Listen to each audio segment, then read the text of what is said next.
ये तो रही फसल चक्र बनाने की बात, जिसके लिए सरकार को कुछ करना पड़ेगा। और दूसरा, जैसे कि मोदी जी ने भी बोला था, एक एक बूंद जो पानी की है वो अमृत समान है। इसी उद्देश्य से हमको संकलित करना होगा। हाल ही में पिछली गवर्नमेंट ने बड़ा अच्छा एक सिस्टम बनाया था, रेन वाटर हार्वेस्टिंग। केरल का एक जनपद है वलसारा, उस जनपद में एक प्रयोग के तौर पर एक सिस्टम बना। तो वो पानी जो वर्षा का पानी था वो उन्होंने एकत्रित किया और 8 महीने चलाया। उसके लिए पूरे देश भर से डेलीगेशन उससे केरल गवर्नमेंट ने भेजे देखने के लिए कि भाई वहाँ जब लोग कर सकते हैं तो आप क्यों नहीं कर सकते। बिल्कुल वैसे ही हमको अब यहाँ करना पड़ेगा। हर घर की छत पर इस तरीके का हमको एक सिस्टम बनाना पड़ेगा कि वो पानी जो ऊपर से गिरेगा वो पानी को नाली में बहने नहीं देना है। तभी हम पानी की बचत कर सकते हैं और उस पानी का हम लोग कपड़े धोने में, बर्तन साफ़ करने में यूज़ कर सकते हैं। और थोड़ा बहुत पानी है हम लोग अपने समरसेबल से पीने के लिए खींच लें, तो बहुत कुछ जो है बचत हो जाएगी। लेकिन इसके लिए प्रॉपर तरीके से नीति बनानी होगी, सरकार को इसमें सख्ती से काम करना होगा और हम लोगों में अपनी जागरूकता भी बढ़ानी होगी। अगली पीढ़ी के लिए तभी पानी ये बच पाएगा। इसके लिए जो मेन जो चीज़ है, वो एक और बात आती है विचार में, जो मेरी अपनी बात है, यानी मैंने जो सोचा है, हालांकि मैंने कहीं पढ़ा नहीं है। जो आप देखिए कि बिहार और आसाम 2 प्रदेश ऐसे हैं जहां वर्ष में कभी भी बाढ़ आ जाती है। पता चली कि सर्दियों में बाढ़ आ रही है, पता चली मई महीने में आ रही है और जुलाई में भी आ रही है। अभी हाल ही में मई में आसाम में बाढ़ आ गई। वो कैसे आई बाढ़? जो वहाँ नदियाँ हैं वो ऊंचाई से बहती हैं, और ऊंचाई से यानी नेपाल की तरफ से बहती हैं, और आधा बिहार बाढ़ में डूबता है हमेशा और आधे बिहार में सूखा पड़ती है। तो जहाँ बाढ़ आती है, जो ऊंचाई से पानी आता है, वहाँ पर कुछ डैम बनाए जाएं, जगह जगह डैम बनाए जाएं। जो उन डैमों को यहाँ भी बनाया जा सकता है, यमुना और गंगा के किनारे उन डैमों में पानी भरा जाए वर्षा का। और भी बीच में अगर कहीं नदियाँ नहीं हैं तो भी वहाँ डैम बनाए जा सकते हैं। वर्षा के पानी को एकत्रित करने के लिए बहुत बड़े पैमाने पर काम करना होगा। इसके लिए मनरेगा योजना है, और जगह जगह जो छोटे छोटे ग्राम पंचायत जिस तरीके से बना रहे हैं एक छोटे तालाब, वो यूज सफल नहीं है, क्योंकि उन पर सरकार का कोई कंट्रोल नहीं है। ग्राम पंचायत में वो जो चीज़ें हैं वो वहीं तक सीमित हो जाती हैं, उनका वो श्रम भी बेकार जा रहा है। इसके लिए हर ज़िले में कम से कम उसके 2, 4, 6, 10, 20 एकड़ में एक बहुत बड़े डैम बनाए जाएं, उनमें वर्षा का, और वो पक्के हों, उसमें वर्षा का पानी हो और उसको फ्लो पंपिंग करके उस पानी का यूज किया जाए। और दूसरे जो जैसे जहाँ पानी, जैसे हमारा तो गंगा यमुना के बीच का जो इलाका है, यहाँ पानी गंगा का पानी आ सकता है, लेकिन उन जिलों में जहाँ गंगा और यमुना के किनारे नहीं है, वहाँ इस तरीके के डैम बनाए जा सकते हैं। ये मेरा अपना विचार है, मेरी अपनी सोच है। इस पर सरकार को करना होगा। और ख़ासकर बिहार और आसाम की बात मैंने इसलिए की कि वहाँ ऊंचाई से पानी आता है, तो ऊंचाई पर अच्छे तरीके से डैम बन सकते हैं। मैं जानता हूँ कि बॉम्बे में जब वर्षा नहीं होती है तो वहाँ के लोग बिलबिला उठते हैं। उसकी वजह यह है कि वहाँ डैम से पानी आता है, वर्षा का पानी है उसको साफ़ करके पिया जाता है। उस तरीके से जगह जगह बनाने होंगे, तभी ये भूजल है जो पानी बचेगा, और अन्यथा पानी का इसका दुरुपयोग होता रहेगा और इसका दोहन होता रहेगा। इसको हमको रोकना है। वर्षा जल को बचाने के लिए भी जो एक सिस्टम, जो मैं जैसा आपको बताया कि रेन वाटर हार्वेस्टिंग, उसको अनिवार्य किया जाए। आप देखिए कि जब जिस समय पिछली गवर्नमेंट ने ये बनाया था, उस वक्त बहुत अच्छी मंशा थी। 300 गज का एक कोई मकान है, तो उसके लिए अनिवार्य रूप से ये कह दिया गया था कि आप रेन वाटर हार्वेस्टिंग लगाएंगे, अन्यथा आपका मकान सीज कर दिया जाएगा। आज तक कोई मकान सीज नहीं हुआ। और 250 वर्ग गज का सरकारी भवन बनेगा, तो उसके लिए भी ज़रूरी था कि वो हर हालत में रेन वाटर हार्वेस्टिंग लगाएंगे, लेकिन वो भी नहीं हुआ। सरकारी बिल्डिंग आप देख लीजिए, अगर कहीं होगा तो वो चल नहीं रहा है। जब वो चल नहीं रहा है तो वो पानी, वर्षा का पानी एकत्रित कैसे करेंगे, और उसको वर्षा को पानी को नीचे डालेंगे ही। यही वजह है कि पानी रिचार्ज नहीं हो रहा है। वर्षा का पानी बह जाता है, वर्षा से जो पानी हम लोग हमारी छत पर गिरता है उसको भी हम बहा देते हैं, तो आखिरकार ये पानी अप होगा कैसे, ये नीचे खिसकता चला जाएगा। जो 715 mm वर्षा होती है, उसका एक मोटे तौर पर जो एक आकलन किया गया है हमारे विशेषज्ञों ने, उसमें एक आप ये मान के चलिए कि 100 वर्ग गज का अगर कोई मकान है तो एक साल के अंदर 60,000 लीटर पानी, वर्षा का पानी वहाँ गिरता है उस मकान में। 60,000 लीटर पानी में से 40,000 लीटर पानी को हम लोग नीचे डाल सकते हैं, यानी साफ पानी को डाला जा सकता है ज़मीन के नीचे। पानी नीचे रिचार्ज होगा। 1000 लोगों की कॉलोनी है, 1000 मकानों की कॉलोनी है, तो अब आप अंदाज़ा लगाइए कि हर व्यक्ति इसको करने लगे तो अगले साल जो पानी नीचे खिसक रहा है वो अप होता चला जाए। लेकिन उसमें सावधानी ये बरतनी होगी कि पानी दूषित नीचे न जाए।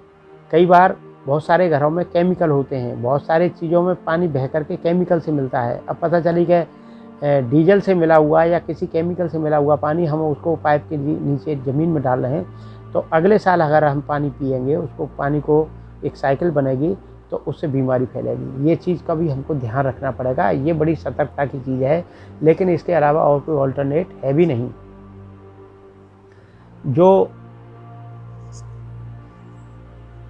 जो बड़ी चीज़ इसमें ये भी है कि जो मैंने महसूस किया है, जो नई पीढ़ी है, जो बच्चे हैं, उनको पानी की गंभीरता इतनी मालूम नहीं है। आप देखिए कि हमारे घरों में छोटा बच्चा वो हमसे ज़्यादा पानी खर्च करता है, यूज़ करता है पानी पीने में और ब्रश करने में।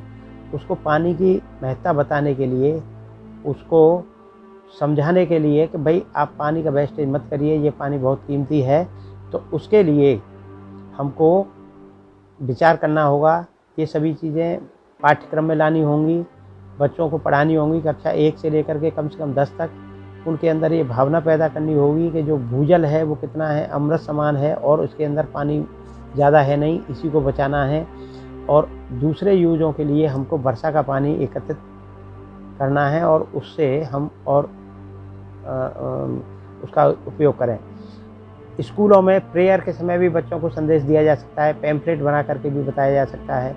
अब रही बात किसानों की, किसानों में ऐसा नहीं है कि किसान कोई ज़िद्दी हों। किसानों में भी अगर ये बात हम लोग फैलाएं कि भाई आप लोग पानी खींच रहे हैं, इतना पानी वेस्टेज होता है, उससे तुम्हारा जीवन कैसे चलेगा, कैसे तुम्हारे पानी पीने के लिए व्यवस्था होगी। तुम तो एक 6 इंच का जो पाइप लगा करके पानी खींच रहे हो, तो उनमें भी जागृति लाई जा सकती है। ये सब काम जन जागरूकता के हैं। इसके लिए सरकार को भी करना होगा, हम लोगों को भी करना होगा।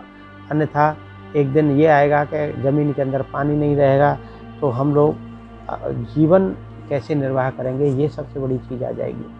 अब जो सबसे महत्वपूर्ण जो चीज़ है वो यही है कि हम लोग अपनी फसलों को इस तरीके से करें कि जैसे आपने देखा होगा ट्रिप इरिगेशन, टपक सिंचाई जिसको बोलते हैं, उसमें छोटे छोटे बूंदों से भी फसल उगाई जा सकती है। इजराइल में ऐसा ही होता है, वहाँ पाइप से पानी नहीं खींचा जाता, जो खींच लिया जाता है उसको वहाँ छोटे छोटे डैम बने हुए हैं, उसमें से पानी लेते हैं और उस पानी से फसल भी उगाई जाती है और वहाँ लोग उस पानी का सदुपयोग करते हैं। अब आप कल्पना करिए कि पानी वहाँ रिसाइकिल होता है।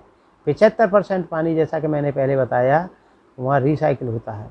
जिस नहाते समय टब में पानी गिरे और उससे कपड़ा धोए, कपड़ा धोने के बाद जो पानी बचे उससे पौधे में लगाना हम लोग सोच भी नहीं सकते। इस सब चीज़ पर हमको सोचना होगा।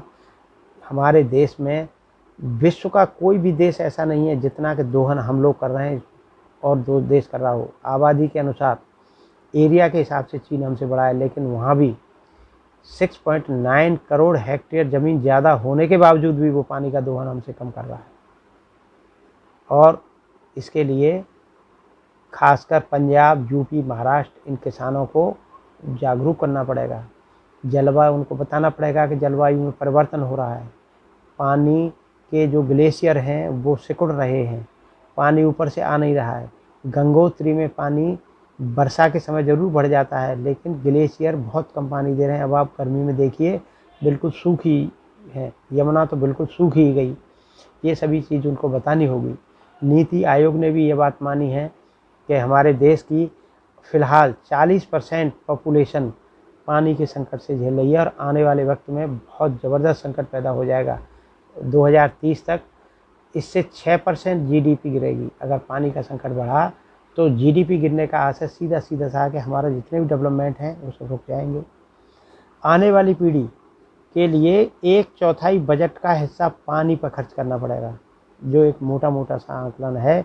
सन 35 के बाद पानी की जो क्राइसिस मचेगी उसके लिए इतना महंगा पानी खरीदना पड़ा करेगा।